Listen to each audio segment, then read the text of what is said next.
Start by taking a look at the day's headlines. Another step forward for inter-Korean cooperation. The two Koreas agree to start their East-West railway survey in North Korea on Friday. It will take 18 days and stretch over 1,000 kilometers. President Moon Jae-in is en route to Argentina for the G20 Summit. The highlight is his one-on-one with US President Donald Trump. There's hope they can breathe fresh life into the stalled denuclearization process. Plus, finally, some cleaner, not entirely clean air in South Korea, though, after around 48 hours of stifling toxic smog and ultrafine dust. Our top story this morning, the two Koreas are set to begin their joint inspections of railways in North Korea. The inspections were confirmed on Wednesday after the regime was granted waivers from the United Nations and the United States from certain sanctions. The survey itself is going to begin on Friday. Oh Jung-hee starts us off. It was originally in late July that the two Koreas agreed to start their joint inspections of North Korea's railways. But the problem was, bringing the necessary resources and equipment into the north would violate UN sanctions.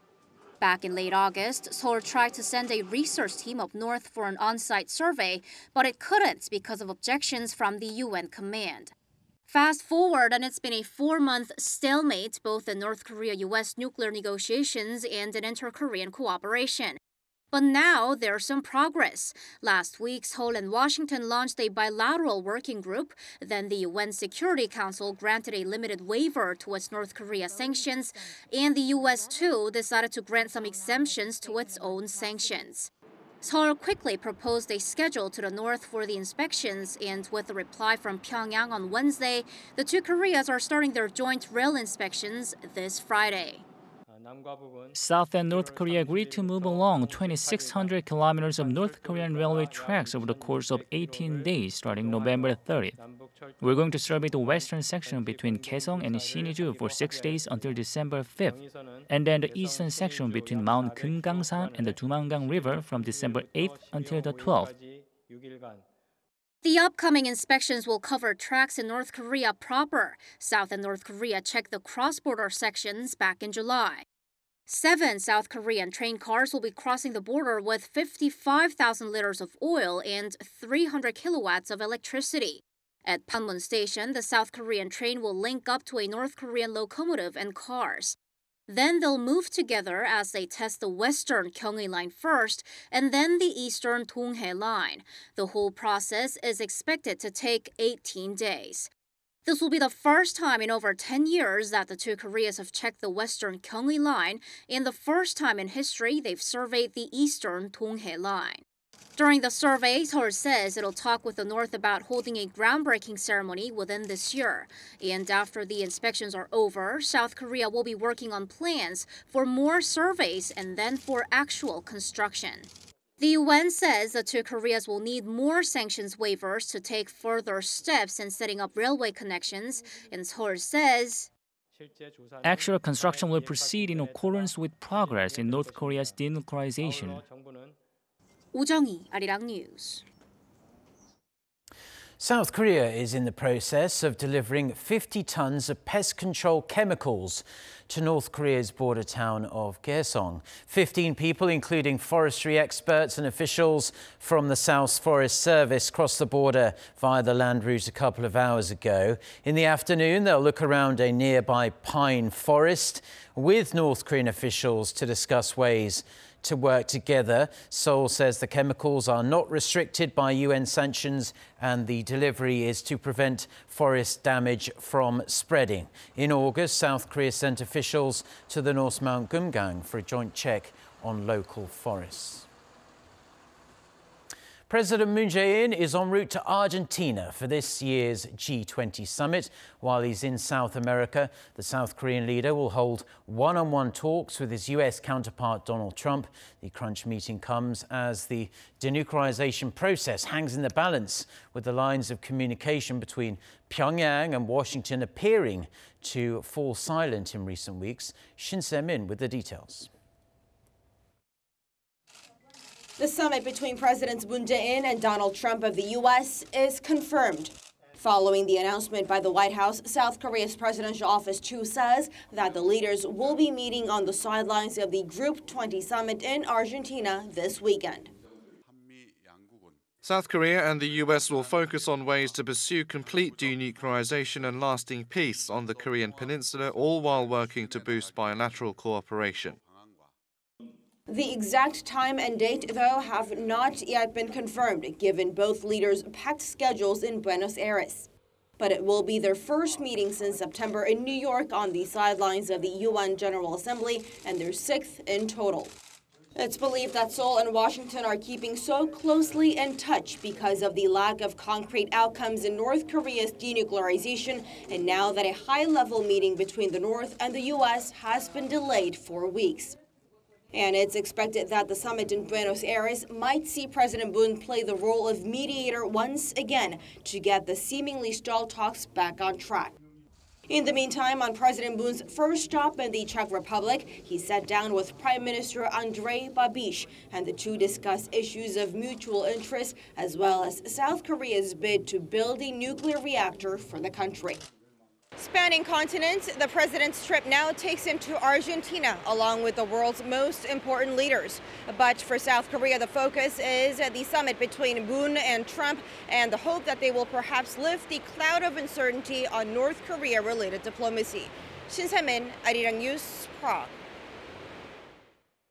Now, as a follow-up to that report, President Moon Jae-in and Czech Prime Minister Andrej Babiš have agreed to further upgrade bilateral relations and lay the foundations for the fourth industrial revolution, marking their diplomatic ties first established in 1990. The leaders agreed on Wednesday to expand two-way trade and investment to firm up their strategic partnership established in 2015. President Moon also called for stronger cooperation in the nuclear energy sector, telling the Czech PM that South Korea has a perfect safety record with its reactor exports. They also agreed to boost cooperation in security, defense and future-oriented industrial sectors like artificial intelligence.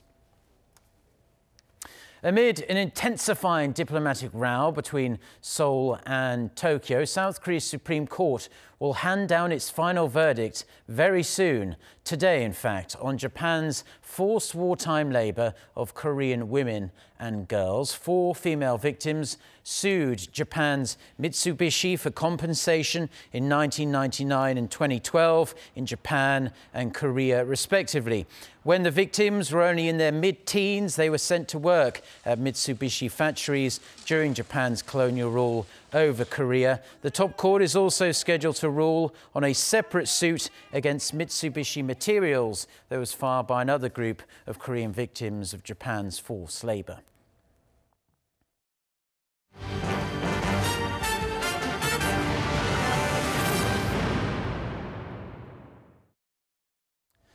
Now to some very welcome news for our viewers in Korea. We are going to get a break from the air pollution we've all been subjected to over the past couple of days. The elevated levels of fine, ultrafine and yellow dust have mostly dissipated, although it's still not the best over the central region, including Seoul, so we can breathe a touch easier, let's say. However, if you're in the southern Yeongnam and Honam regions, some yellow dust is forecast to pass through from the northern and central regions of China. The Environment Ministry says the yellow dust should shift the air level to bad in the morning in those parts of Korea. If you're in those areas, clearly it's advisable to wear a face mask like those people there when heading out.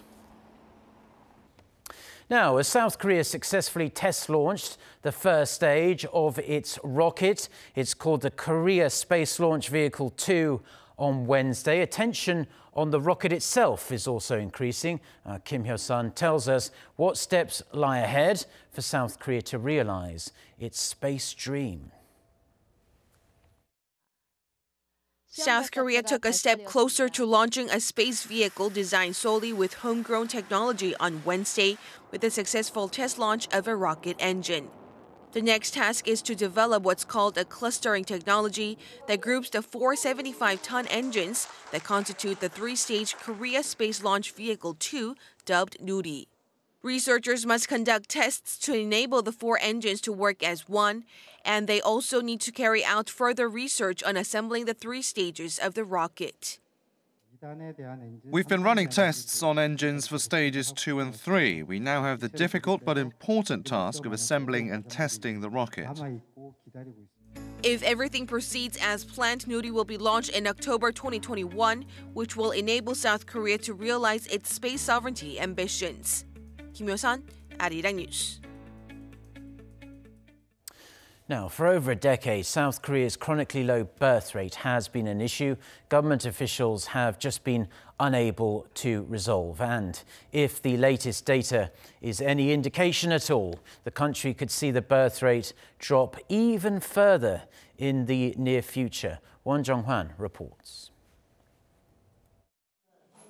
The number of newborns in South Korea fell again in September, yet another sign of the country's chronically low birth rate. According to data released by Statistics Korea on Wednesday, the number of newborns for that month was the lowest for any September since the agency started compiling related data on a monthly basis. The number of childbirths per month has been decreasing on year every month since December 2015.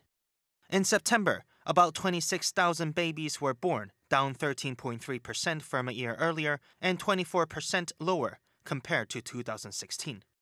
The number of babies born during the third quarter fell to some 80,000, down 10.3% from a year earlier, marking the lowest third quarter tally since 1981.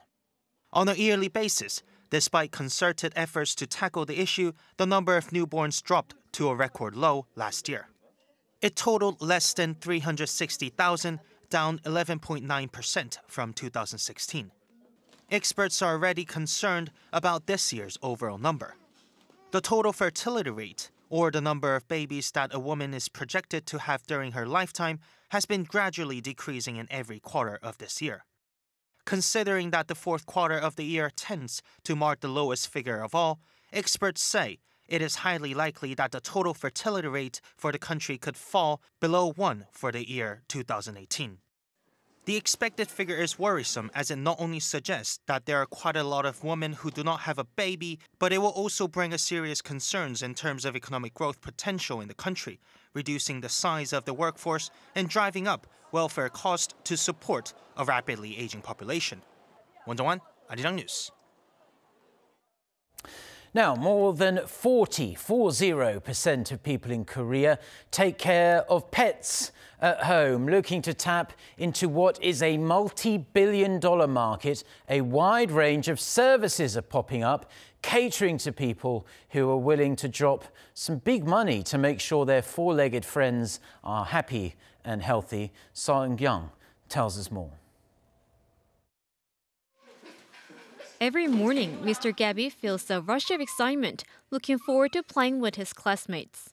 He's arriving at a kindergarten for young pups. When I was in the office, I monitored my dog through a security camera, and it looked alone and helpless. He has become livelier since going to kindergarten. From early morning to evening, the kindergarten's daily schedule is packed full of various activities that foster social skills, physical strength, and relieve stress. Working women of all age groups are our major customers. Puppies release their stress by playing with the other animals. Among the activities, nosework is especially popular with the class. Nosework is training for dogs to find hidden snacks using their sense of smell. Because dogs release stress largely through their sense of smell, it is a fun challenge. Customized activities aimed at improving the dog's physical health are also offered.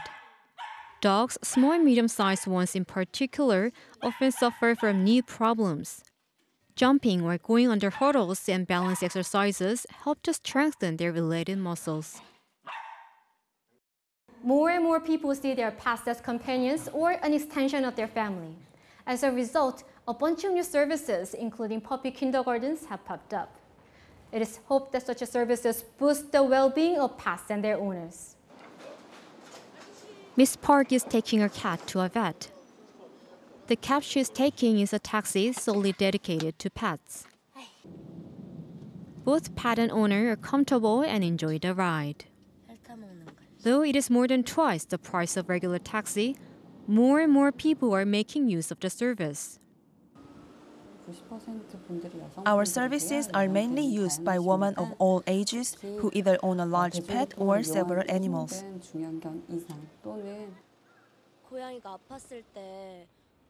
When my cat got sick last year, taxi drivers refused to give us a ride to the hospital, and bus passengers looked annoyed. A ride-hailing service for pets solved the issue. With a multi-billion-dollar market size expected this year and more growth projected, more unique and eye-catching services are likely to continue bursting onto the scene. 서은경, Arirang News.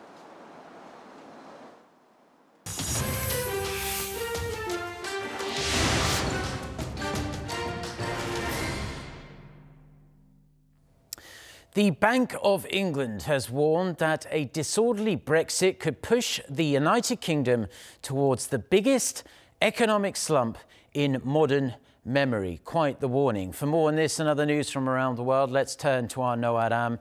Aram, some genuinely worrying numbers given out by the UK's central bank. That's right, Mark. But just to clarify, the BOE's report on Wednesday is not an economic forecast. It just represents a worst-case scenario based on what it called a disorderly Brexit, i.e. no trade deals, severe disruptions at borders and uncertain economic conditions. Under those circumstances, the BOE said the British economy could shrink by 8% just in the first 5 years after Brexit.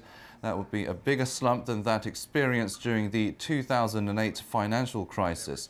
It also predicted unemployment would rise to 7.5% and house prices would fall by 30%. Inflation, it said, would spiral to 6.5%, meaning the key interest rate could rocket to 5.5%. Currently, it's just 1/3%. In terms of the value of the pound, the BOE said it could crash by as much as 25% against major currencies. The report also looked at other scenarios, such as what it called a disruptive Brexit, where the UK retained access to some trade agreements. In that case, the assumption is GDP would fall by 3%, house prices would fall by 14%, and unemployment would reach just under 6%. Wednesday's report comes as Prime Minister Theresa May is trying to persuade very sceptical MPs to vote for her Brexit plan. Meanwhile, elsewhere, Federal Reserve Chair Jerome Powell has hinted that the Fed is nearing an end to its interest rate hikes. In a speech at the Economic Club of New York on Wednesday, Powell said the benchmark interest rate was nearing a neutral level.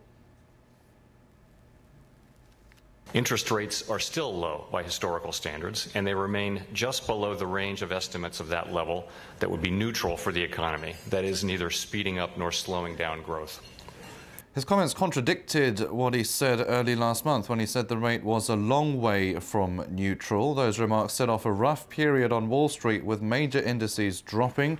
However, his softer tone on interest rate policy on Wednesday caused stocks to rally, though the dollar did fall. Powell has faced continued attacks from President Trump for gradually raising rates since the Fed chair took office in January. Trump this week also blamed the recent market sell-off and General Motors' decision to cut its workforce in part on Powell. Now, staying with General Motors, President Trump continues to rail against the American carmaker for its restructuring plan. In a series of tweets on Wednesday, Trump hinted that he's looking into slapping tariffs on car imports. They come a day after he threatened to slash federal subsidies to GM, although it's unclear if he is able to do so unilaterally. The firm had announced it is closing plants in the United States and Canada, cutting 15% of its workforce and focusing more on electric cars. The move infuriated the president, as many of the job cuts would affect the Midwest, a politically crucial region where Trump had promised a boost in manufacturing. GM is yet to comment on President Trump's latest comments. In other news, a Chinese scientist is at the center of an ethical storm after claiming to have made the world's first genetically edited babies. Despite the controversy surrounding his work, he says he's proud of what he's achieved and even revealed a second potential pregnancy. For more, Lee Seung-jae reports. He Zhenkui sparked an immense international outcry after alleging to have helped create the world's first genetically edited babies. After the first two babies, he revealed another woman may be in the early stages of her genetically edited pregnancy. He, an associate professor at Southern University of Science and Technology in Shenzhen, addressed a crowd of 700 people at the Human Genome Editing Summit at the University of Hong Kong on Wednesday and said despite the controversy, he's proud of his work. For this specific case, I feel proud, actually. I feel proudest because the Mark thought he lost the hope for the life. But when the baby was born and with this protection, he sent a message at the day of birth, say, I will work hard, earn money, and take care of his two daughters and his wife for his second half life. He, who claims his work was self-funded, downplayed concerns his highly controversial research was shrouded in secrecy, explaining he was in close contact with the scientific community over the past 3 years. He added the study was submitted to a scientific journal for review, but did not name which one. In a video posted online earlier this week, the Chinese scientist said he used a gene editing technology known as CRISPR-Cas9 to alter the embryonic genes of twin girls born this month. He said the gene editing process would help protect them from HIV. The technology allows scientists to essentially cut and paste DNA, raising hope of genetic fixes for disease. However, the technology also comes with concerns over safety and ethics. Meanwhile, Japanese gene therapists plan to issue a statement against the genome editing of fertilized human eggs in order to prevent further research on gene-edited babies. The Japan Society of Gene and Cell Therapy says genome editing is an incomplete technology and could lead to unintended alterations which could affect future generations and human evolution. 8 couples were initially enrolled in this study. The criteria required the father to be HIV positive and the mother to be HIV negative. He says his findings could help millions of people with inherited diseases. Lee Seung-jae, Arirang News.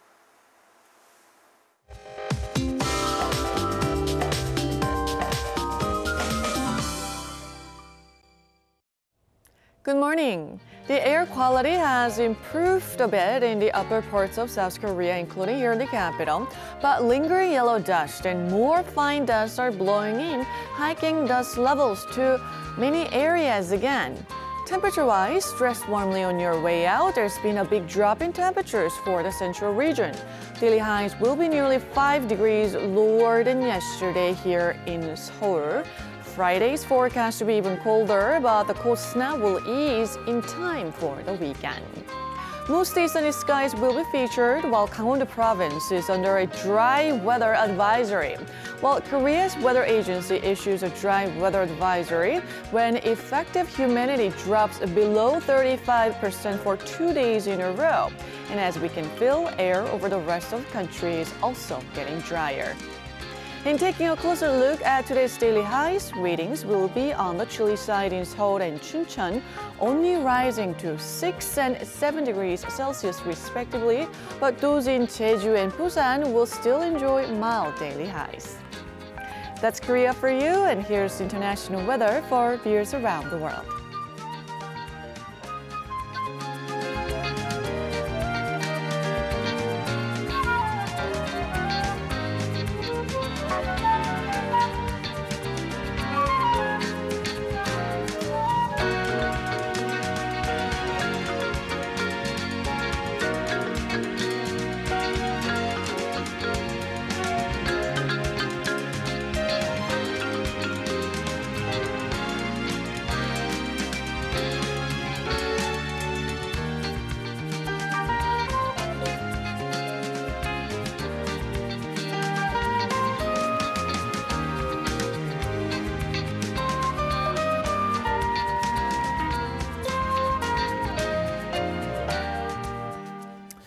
Well, that's where we're going to leave it for now on this Thursday morning here in Seoul. Do stay tuned to Arirang TV.